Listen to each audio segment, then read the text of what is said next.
Hello, I'm Tanya Davis, County Extension Agent with Texas AgriLife Extension Service, and I think I have the answer for you, especially on a cold night when you are wanting something warm to eat. Today, I'll be showing you how to prepare Tex-Mex Sloppy Joes with crunchy coleslaw. When you start looking for a good Sloppy Joe recipe, it seems that many of them are high in sodium. We know that this is probably not the best choice for us in our efforts to prevent high blood pressure.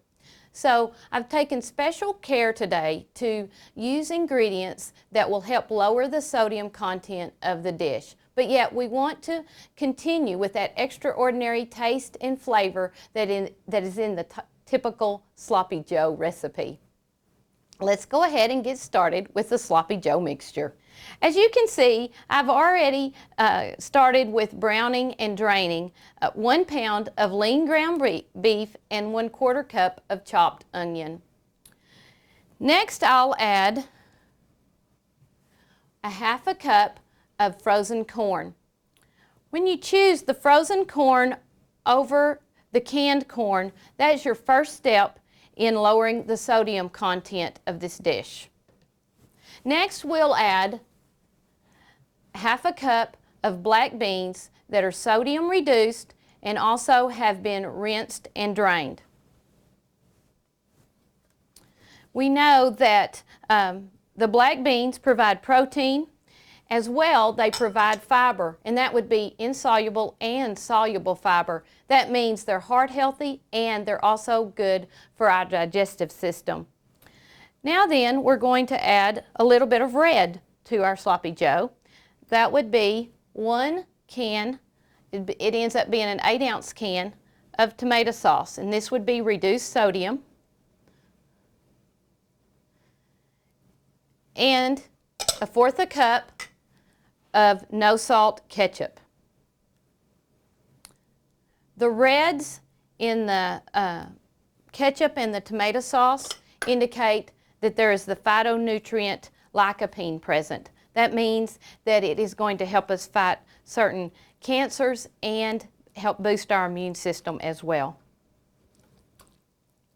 Now we've got all of these ingredients that have helped lower the sodium in the dish. So we've got to make sure that we maintain that great flavor of a Sloppy Joe. So we're going to add a couple of different flavors. That comes in the form of 2 teaspoons of Chipotle Salsa.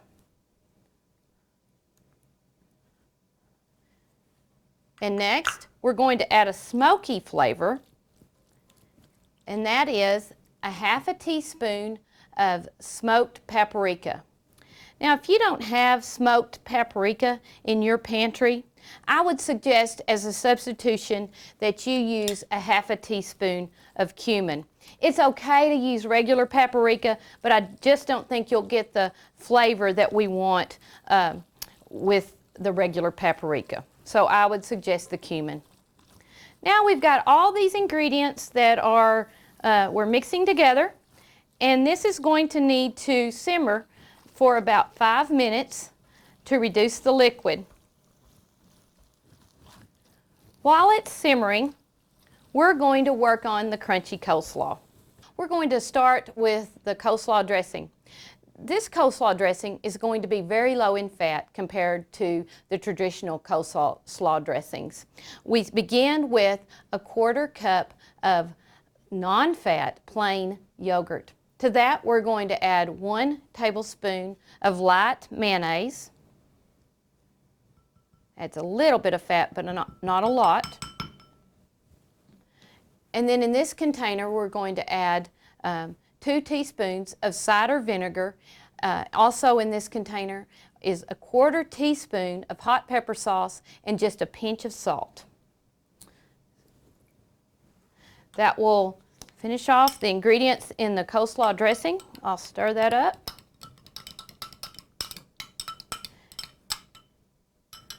And we're ready to finish it off with our coleslaw. This is 1.5 cups of prepared coleslaw mix.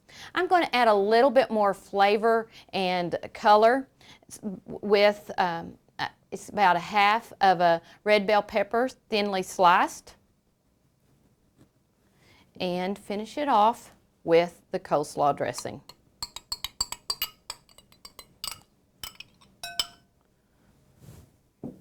I'll stir that all up and it'll be ready in just a few minutes to finish off our sloppy joe.